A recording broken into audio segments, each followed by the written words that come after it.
Assalamualaikum warahmatullahi wabarakatuh. Alhamdulillah wassalatu wassalamu ala Rasulillah. Kita lanjutkan ya untuk pembahasan kitab Al-Wajiz, yaitu sekarang pada bab adzan ya. Dan saya akan terangkan di bab taswibnya ya, pada bab taswib pada adzan subuh pertama ya. Dari Abu Manzura bahwa Nabi mengajarinya adzan ya. Di dalamnya terdapat lafaz hayya 'alal falah, hayya 'alal falah, as-salatu khairun minan naum, as-salatu khairun minan naum ya. Di sini adalah di kitab Al-Wajiz ini merojihkan pada azan awal subuh atau azan pertama ya. Jadi kalau subuh kan ada dua azan ya.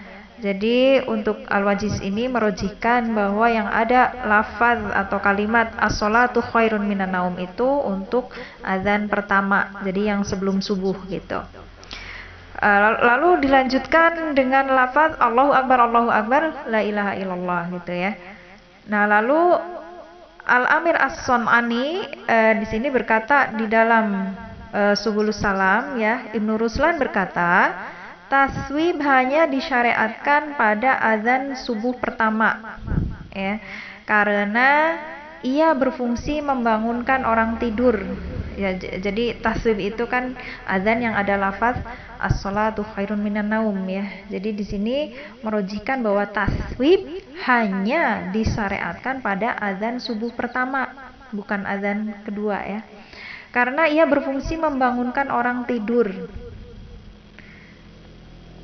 Adapun azan kedua berfungsi memberitahukan masuknya waktu dan seruan untuk sholat ya. Jadi ini alasan kenapa kenapa taswib itu atau as-sholatu khairun minan naum itu di azan pertama ya. Jadi di sini beralasan bahwa as-sholatu khairun minan naum atau sholat itu lebih baik dari tidur di situ karena untuk membangunkan orang tidur gitu. Itu alasannya.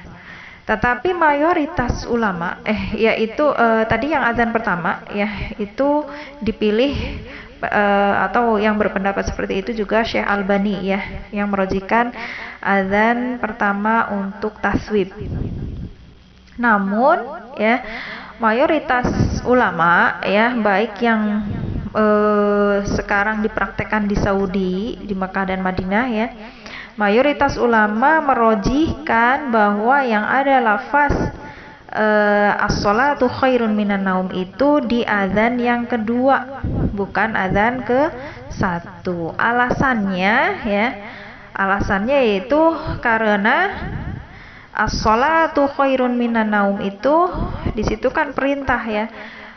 Salat itu lebih baik dari tidur ya, karena asal dari azan adalah untuk salat 5 waktu atau salat wajib, bukan untuk salat sunnah. Sedangkan tadi kan yang merojihkan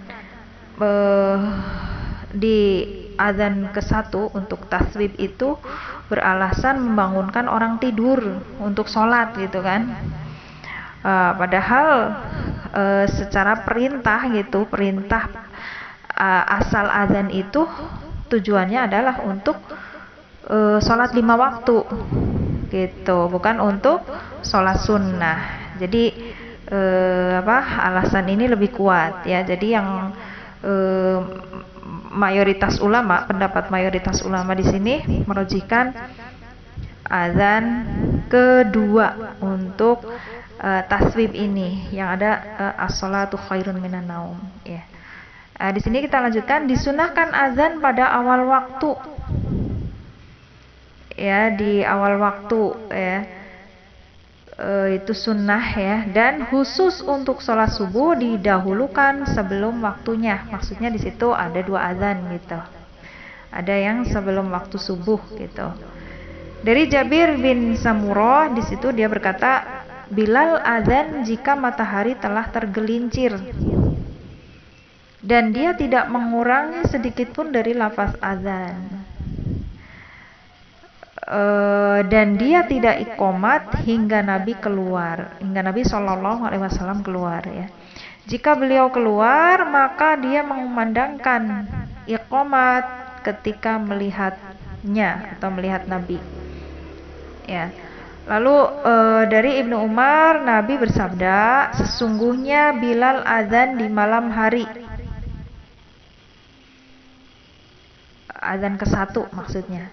Maka makan dan minumlah kalian sampai Ibnu Ummi Maktum azan. Ya, jadi yang azan pertama itu Bilal, sahabat Bilal, lalu yang azan kedua adalah Ibnu Ummi Maktum. Tuh. Makan dan minumlah di sini maksudnya sahur gitu ya.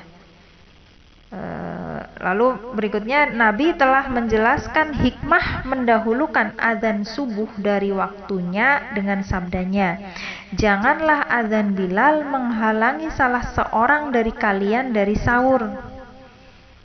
Tuh, karena sesungguhnya azan Bilal itu gitu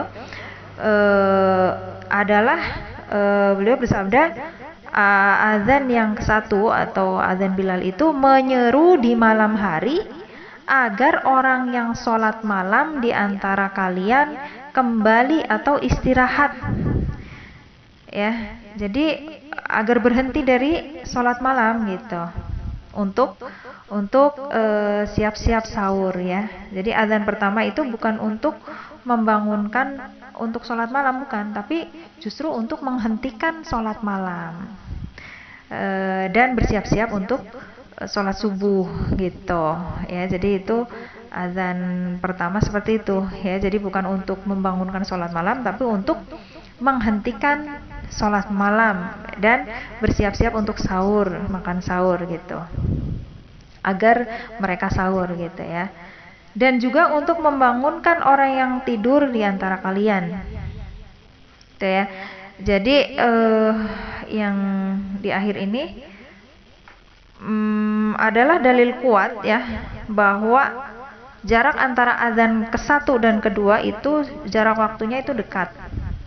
Ya, di situ karena bukan untuk azan pertama itu bukan untuk membangunkan untuk sholat malam, bukan, tapi untuk berhenti dari sholat malam atau untuk bersiap-siap sahur gitu kan, atau untuk bersiap-siap sholat subuh itu ya.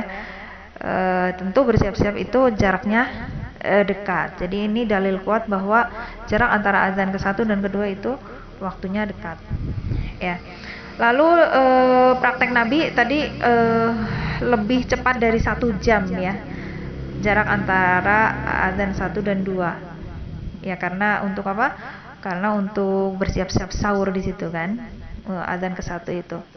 Lalu jarak antara azan ke-1 dan kedua juga boleh 15 menit ya, boleh cepat 15 menit ya. Di Saudi sendiri diterapkan untuk jarak antara azan ke-1 dan kedua itu jaraknya 1 jam, karena Masjid Nabawi itu butuh waktu lama ya, untuk bersiap-siap ya, atau untuk ke masjidnya itu butuh waktu lama. Jadi makanya di Saudi itu jarak antara azan 1 dan kedua itu 1 jam. Seperti itu ya. Jadi untuk buku ini, buku Al-Wajiz ini merojihkan makanya dalil bahwa taswib atau yang ada as-sholatu khairun minan naum itu di azan pertama. Adapun mayoritas ulama merojihkan as-sholatu khairun minan naum itu di azan yang kedua. Seperti itu ya. Barok.